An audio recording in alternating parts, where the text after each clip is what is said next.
रोजाना मेरे पति शहर से मेरे लिए जलेबी लेकर आते थे, जिसको मैं बड़े शौक से खा लेती थी, लेकिन उसके बाद मुझे होश नहीं रहता था। सुबह उठती तो कपड़े गीले रहते थे और एक दिन पति की लाई जलेबी मैंने फेंक दी और सोने का बहाना करके सो गई। और फिर जो मेरे साथ मेरे पति ने किया, वह सुनकर आपके रोंगटे खड़े हो जाएंगे। शादी की रात पति के कमरे में आने से पहले ही मैंने ब्लैक कलर की शर्ट नाइटी पहनी थी, जिससे वह पहली ही नज़र में मुझे देखे और अपना दिल हार बैठे थे। मैं गांव वाली थी, लेकिन यह नाइटी मुझे मेरी बड़ी बहन ने दी थी, जिसकी शादी शहर में हुई थी। उसने ही मुझे पति को काबू करने की कई बातें बताई थी। मेरे पति रमन कमरे में आए तो मेरा यह नाइटी सूट देखकर रुक गए। उनकी नज़र में तो मैं गांव की लड़की थी। रमन के सामने नाइटी पहनकर मुझे शर्म तो बहुत आ रही थी, लेकिन अब ये मेरे पति थे और मुझे उनका दिल जीतना था। मैंने हमेशा शादी को लेकर बहुत सपने बुने थे और आज की रात का ना जाने कितनी बार सोचा था। मिलन की घड़ी जब सामने आई तो मेरा दिल पूरी तरह से धड़क रहा था। रमन मेरे करीब आए और मोहब्बत से मेरा हाथ थाम के कहने लगे कि तुम बहुत ही सुंदर हो। रमन की वह शब्द में मुझे एक नई जिंदगी दे दी थी और मैं खुद को हवाओं में महसूस कर रही थी। रमन ने अपनी जेब में हाथ डाला तो मुझे लगा कि वह मुझे गिफ्ट देंगे, लेकिन रमन ने जब जेब में हाथ निकालो तो मैं हैरान रह गई। उनके हाथ में जलेबी का थैला था और रमन ने खुद ही वह थैला खोला और कहने लगे, शादी की रात सबसे पहले मैं तुम्हें अपने हाथ से मीठा खिलाऊंगा। रमन की बात सुनकर मेरे होठों पर मुस्कुराहट आ गई। कह रहे थे कि मेरे लिए खासकर शहर से जलेबी बनवा कर लाए हैं। रमन ने मोहब्बत भरे अंदाज से यह जलेबी मेरे मुंह में डाली तो मैंने भी खुशी खुशी खा ली। वह बहुत ही स्वादिष्ट थी। रमन मेरी आंखों में आंखें डालकर मुझसे मोहब्बत भरी बातें करने लगे और मैं ना जाने कैसे नींद में खोने लगी। थोड़ी देर बाद मुझे कुछ होश ही ना रहा। सुबह के वक्त मेरी आँख खुली तो घड़ी में 10 बज रहे थे। मेरे कपड़े गीले थे। मैं हैरान थी कि जिस रात के इंतज़ार में मैंने एक पल गिन कर गुजारा था, उस रात में मैं कैसे सो गई। फिर मुझे रमन का ख्याल आया, ना जाने वह मेरे बारे में क्या सोच रहे होंगे। कपड़े कैसे गीले हुए थे। रमन कमरे में नहीं थे। मैंने तुरंत ही अपने कपड़े बदले और नहा धोकर तैयार हो गई। मैं अपने बालों को सुलझा रही थी कि रमन कमरे में आए। उनका मूड बहुत ज़्यादा बिगड़ा हुआ था। कोई बात नहीं की। मैंने उनसे बात करने की कोशिश की तो पूरी तरह गुस्सा हो चुके थे और यह बात मेरे लिए बर्दाश्त से बाहर थी। मैंने सोच लिया था कि किसी न किसी तरह रमन को मना कर रहूँगी। रमन के जाने के बाद मेरी सास कमरे में आई तो मेरी आंखों में आंसू देखकर हैरानी से पूछने लगी कि क्या हुआ बहू। मैंने उन्हें बता दिया कि मैंने रमन को नाराज़ कर दिया है। वह कहने लगी कि मैं अभी रमन से बात करती हूँ, लेकिन मैंने हाथ पकड़कर अपनी सास को रोक लिया। उनसे कहा कि वह रमन से कोई बात ना करे, वरना हमसे और नाराज़ हो जाएंगे। मेरी बात सुनकर वह खामोश हो गई और बोली, छोटी छोटी बातों को दिल पर ना लगाया करो। कुछ दिन रमन के साथ रहोगी तो तुम उसकी आदत को अच्छी तरह समझ जाओगी। मैं उनकी बात सुनकर खुश हो गई थी। मैं अपने माँ बाप की लाडली होने के साथ साथ अपनी सास की भी बहुत लाडली थी। हालांकि बचपन से ही ख्वाहिश थी कि मेरी शादी उनके बेटे रमन से हो, और जैसे ही मैं 15 साल की हुई तो वह मुझसे मिलने के लिए आई थी और जाते जाते मेरा मुंह मीठा करवा कर चली गई। मैं बहुत खुश हूँ क्योंकि वह मुझसे बहुत प्यार करती थी और इसलिए मेरे माँ बाप को भी इस रिश्ते पर कोई ऐतराज नहीं था। रमन की शहर में अच्छी नौकरी थी, इसीलिए सुबह ही निकल जाता और रात को ही लौटता। उसकी कमाई से ही मेरे सास ने गांव में एक बड़ा सा घर बनवाया। बहुत सालों से मेरी और रमन की मुलाकात नहीं हुई थी, क्योंकि वह ज़्यादा वक्त शहर में गुजारता था। घर लौटता तो हमारे गांव आने का उसके पास वक्त भी नहीं रहता था। लेकिन रिश्ता होने के बावजूद भी हमारे गांव मुझसे मिलने के लिए नहीं आया। इसी बात को लेकर मेरे दिल में अजीब सवाल उठने लगे थे। एक दिन मैंने अपनी सास से पूछा, क्योंकि मेरे सास मेरी माँ की सहेली थी, तो मैं उनसे बिल्कुल शर्म आती नहीं थी। एक दिन वह मिलने के लिए हमारे गांव आए, तो मैंने बातों बातों में ये पूछा कि रमन हमारे गांव क्यों नहीं आते। मेरी माँ के कान में यह बात पड़ी तो मम्मी ने मुझे एक थप्पड़ मारा और बोली कि यह कहने में शर्म नहीं आती, अपने होने वाले पति के बारे में ऐसे पूछते हैं। मैं बलबला कर रो रही थी। मेरी सास मुस्कुराते हुए कहने लगी कि क्यों नहीं, ऐसे ही रमन मिलेगा, जरूर आएगा। जब से उसे शहर की हवा लगी है, वह बहुत ही कम बात करता है। अब वह पहले की तरह नहीं है, बल्कि गंभीर हो गया है। उनकी बात सुनकर मम्मी कहने लगी, जब लड़कों पर जिम्मेदारी पड़ती है तो इसी तरह गंभीर हो जाते हैं। एक मेरी बेटी को ही अक्ल नहीं आ रही है, मुंह उठाकर जो चाहे पूछ लेती है। मम्मी ने गुस्से में एक नज़र मेरी तरफ देखा तो मैं वहां से उठकर अपने कमरे में आ गई। उनके जाने के बाद भी मम्मी ने मुझसे हजारों बातें सुनाई। मम्मी पता नहीं क्या कुछ कह रही थी। मैं तो अपने ही ख्यालों में मग्न थी। मैं तो यह सोचकर खुश थी कि मेरा रमन हीरो की तरह शहरी बन गया है। मुझे शुरू से ही इस शहर में रहने का बहुत शौक था। उन्होंने शादी के लिए साल भर का वक्त दिया था और 1 साल का वक्त बस सपने बुनने में ही निकाल दिया मैंने। लेकिन मुझे क्या खबर थी, एक दिन मेरे सारे सपने मिट्टी का ढेर बन जाएंगे। कुछ दिन के बाद मेरी और रमन की शादी बहुत सारी रस्मों रिवाजों के साथ धूमधाम से हुई थी। मैं रमन के साथ विदा होकर उनके गांव चली आई।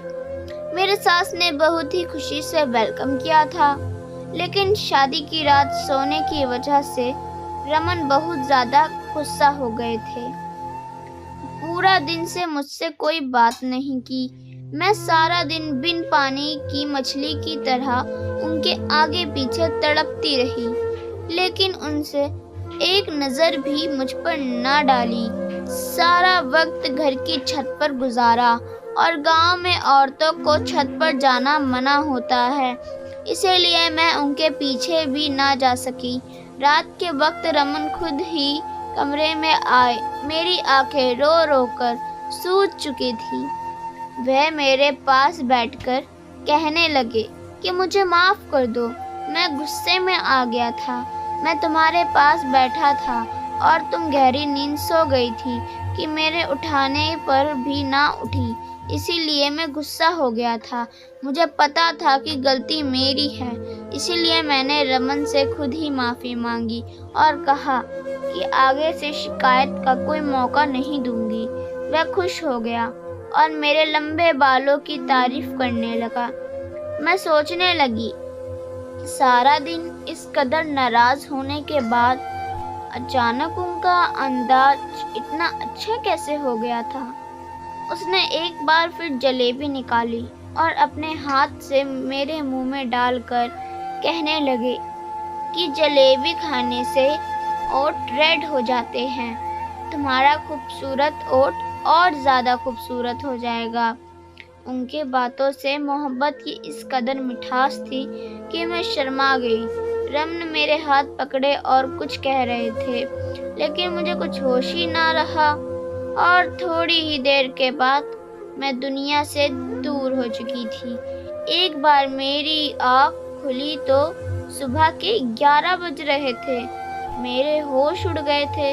मैं जान गई थी कि रमन एक बार फिर गुस्सा हो चुके होंगे।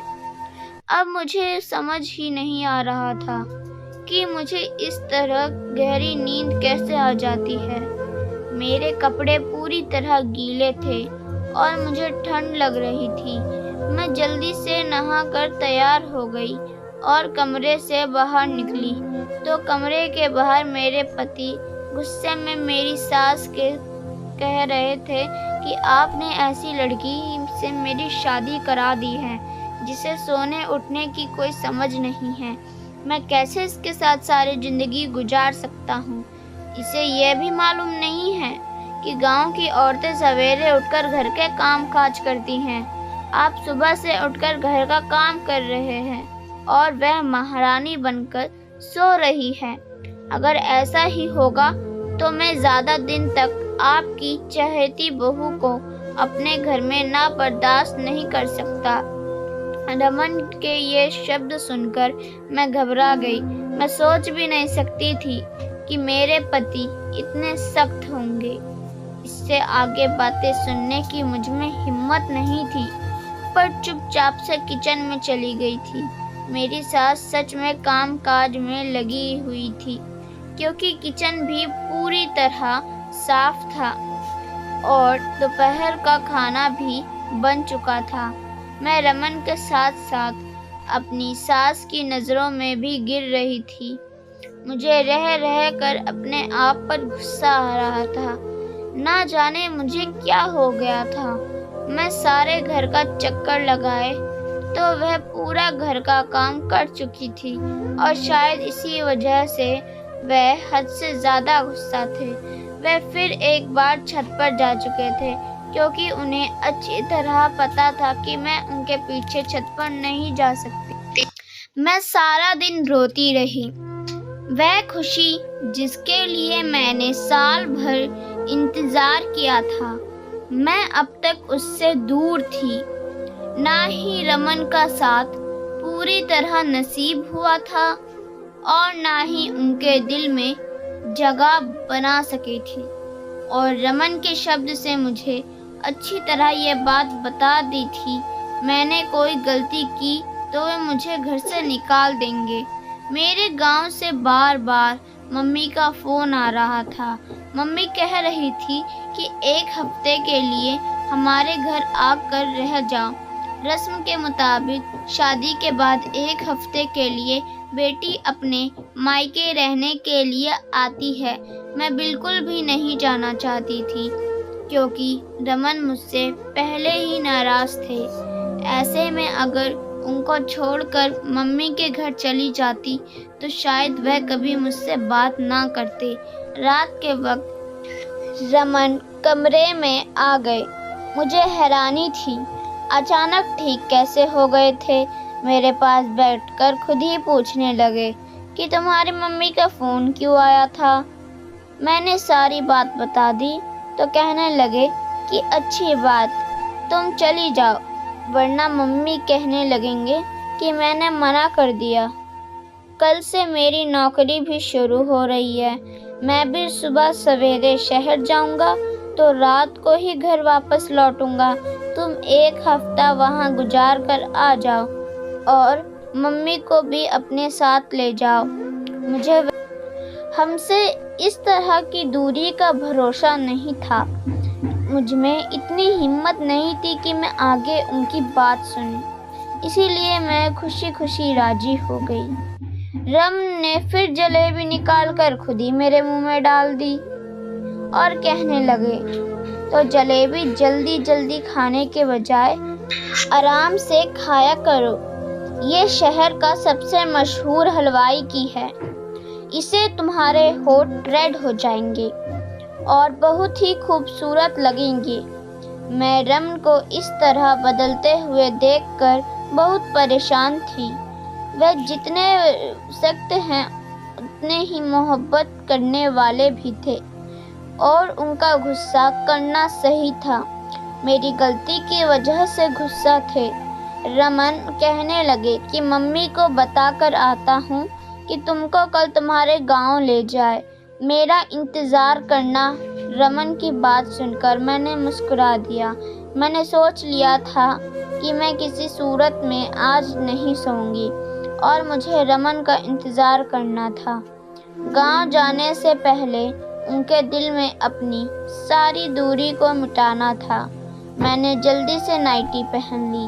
दीवार पर लगे शीशे में अपने फ़ोटो को देखकर हैरान रह गई थी। वे सच ही कहते थे कि मेरे होठ रेड हो जाएंगे। मैं बिस्तर पर आकर बैठ गई, उनका इंतज़ार करने लगी। लेकिन रमन के वापस आने से पहले ही एक बार फिर मैं सो चुकी थी। सुबह 10 बजे मेरी आँख खुली तो रमन शहर की तरफ निकल चुके थे। वे बहुत सुबह ही शहर के लिए निकल जाया करते थे। शहर तक जाने का रास्ता 2 घंटे का था। मुझे खुद का रोना आ रहा था। शादी के 1 हफ्ते के बाद भी मैं रमन के साथ कोई रिश्ता ना बना सकी और रमन के गुस्से की वजह सिर्फ और सिर्फ मैं थी। मैं यह सोच कर परेशान थी कि मेरे कपड़े गीले कैसे हो जाते हैं। शायद रमन मुझे उठाने की कोशिश करते थे। मैं कमरे से निकली तो मम्मी भी गांव जाने के लिए तैयारी हो चुकी थी। मेरी सास मुझे देखकर कहने लगी कि रमन तो चला गया है, अब हम दोनों को ही गांव के लिए निकल जाना चाहिए। मैं बुझे दिल से अपने मायके के लिए निकल गई। मेरा दिल तो रमन के साथ ही शहर चला गया था। अब मुझे उनसे 1 हफ्ते के बाद ही मिलना था। मेरे घरवाले मुझे देखकर बहुत खुश हुए। मेरी छोटी बहन को खुशी का ठिकाना ना रहा। सारे गांव में मेरे आने की खबर पहुंच गई थी, इसीलिए औरतों का झुंड मुझे देखने के लिए आने लगा। पड़ोसी वाली मौसी की बेटी पूजा की शादी थी। वह मेरी पक्की सहेली थी। गांव आकर मुझे उसकी शादी में घूमने का मौका मिल गया।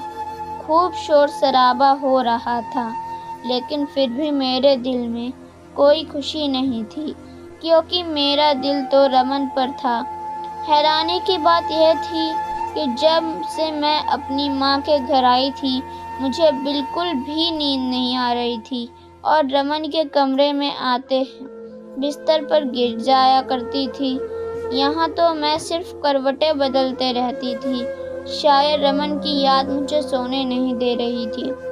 मेहंदी की रात पड़ोसन मौसी की बहन का बेटा राजू शहर से शादी में घूमने के लिए आया था। वह बचपन से ही गांव आता जाता रहता था। मुझे देखते ही मेरे पीछे घूमने लगा। मैं हैरान थी कि उसे क्या हुआ है। उसकी नज़र मुझ पर जमी हुई थी और इस बात को शायद मेरी सास ने भी महसूस किया था। मुझे अजीब से घबराहट हो रही थी। पहले ही मेरे और रमन के बीच का रिश्ता कुछ ठीक नहीं था और राजू के बारे में मेरी सास को पता चला तो मेरा बसा बसाया घर उजड़ जाएगा।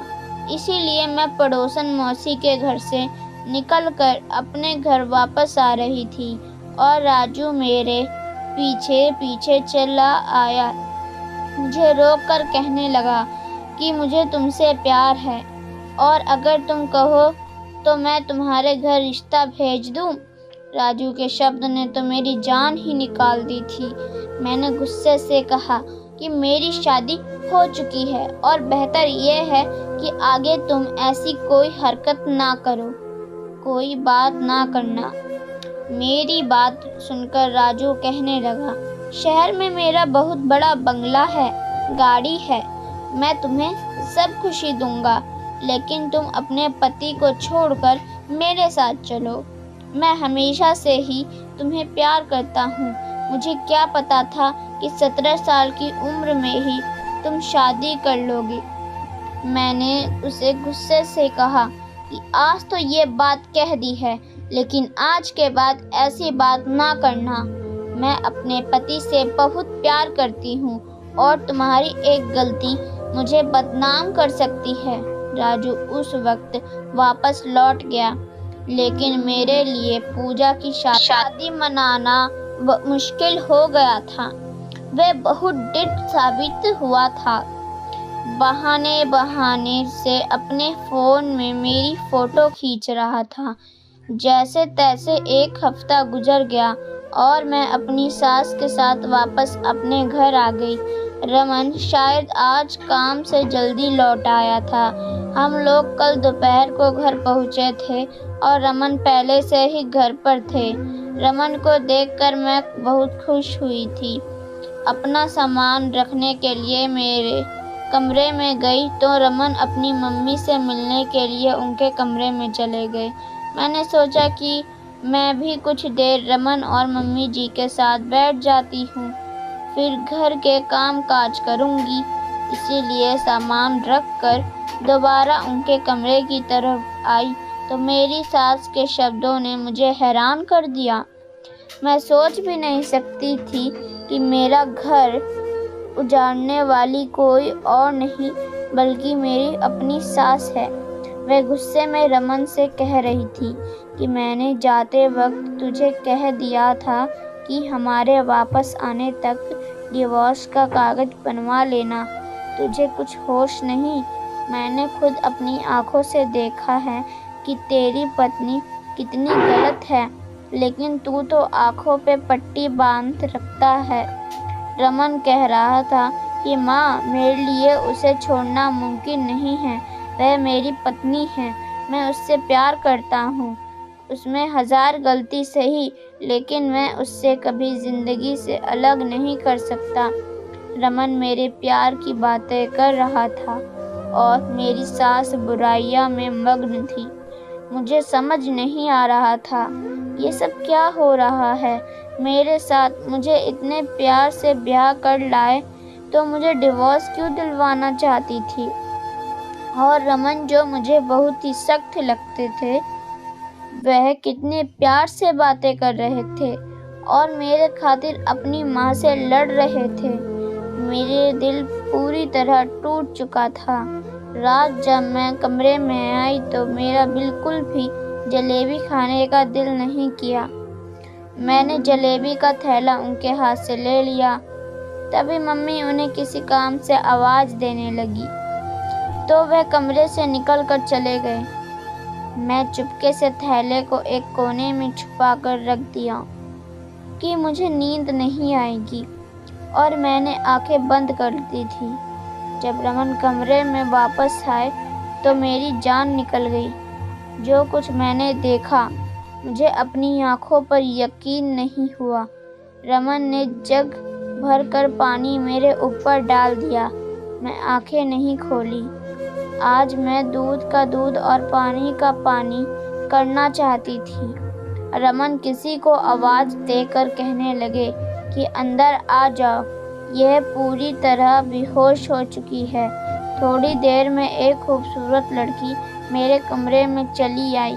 वह मेरे बिस्तर पर रमन के साथ बैठ गई और वह दोनों जिस तरह एक साथ थे, मेरी जान निकल गई। इससे ज़्यादा मुझे बर्दाश्त की हिम्मत नहीं थी। ठंडे पानी से मेरा शरीर काँप रहा था। मैं उठकर बैठ गई। मुझे जगता देखकर उन दोनों की आंखें हैरत से फटी की फटी रह गई। मैंने रमन की तरफ घूर कर देखा। उस वक्त मैं इतना गुस्से में थी कि मुझे रमन से डर भी नहीं लग रहा था। मैंने उनसे कहा कि मुझे सच सच बताओ, यह लड़की कौन है? जलेबी में ऐसा क्या था जो मैं अपने होश खो बैठती थी? तुमने ये सब क्यों किया है और मुझे इतना बड़ा धोखा क्यों दे रहे हो? मैं सवाल पर सवाल पूछते चली गई और मेरे अंदर एक तूफान उठा था। रमन सर झुकाए कहने लगा कि यह लड़की उनकी पत्नी है और उससे शादी करके 2 दिन पहले ही गांव में लाए थे। वह कभी मुझसे शादी नहीं करना चाहते थे, लेकिन उनकी मम्मी ने ज़बरदस्ती उनका रिश्ता मुझसे करवा दिया। पत्नी का नाम सुनकर मेरे तो पैरों तले ज़मीन निकल गई। रमन कह रहे थे हमारी शादी रोकने के लिए 2 दिन पहले मैं ये सोचकर नेहा से शादी करके आ गया कि जब नेहा को बहू बनाकर इस घर में लाएंगे तो उनकी मम्मी मुझसे शादी नहीं कराएंगे।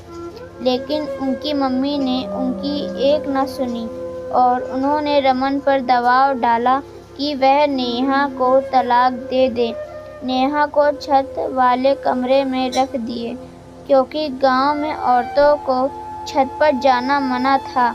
इसीलिए रमन को यकीन था कि मैं कभी उनके पीछे छत पर नहीं जाऊंगी। रमन जानबूझकर जलेबी में नशे की दवा पिलाते थे कि मैं सो जाऊं और हर रात को मेरे ही कमरे में नेहा के साथ वक्त गुजारे। शादी से पहले शहर में नौकरी करती थी, इसीलिए मम्मी को लगता था कि नेहा इज्जतदार नहीं है और इसीलिए मम्मी बार बार कहती थी कि मैं नेहा को डिवोर्स दे दूं। ये मेरा पहला प्यार है। रमन कह रहे थे कि मम्मी ने आत्महत्या करने की धमकी दी थी, इसीलिए रमन ने मुझे अपनाया है।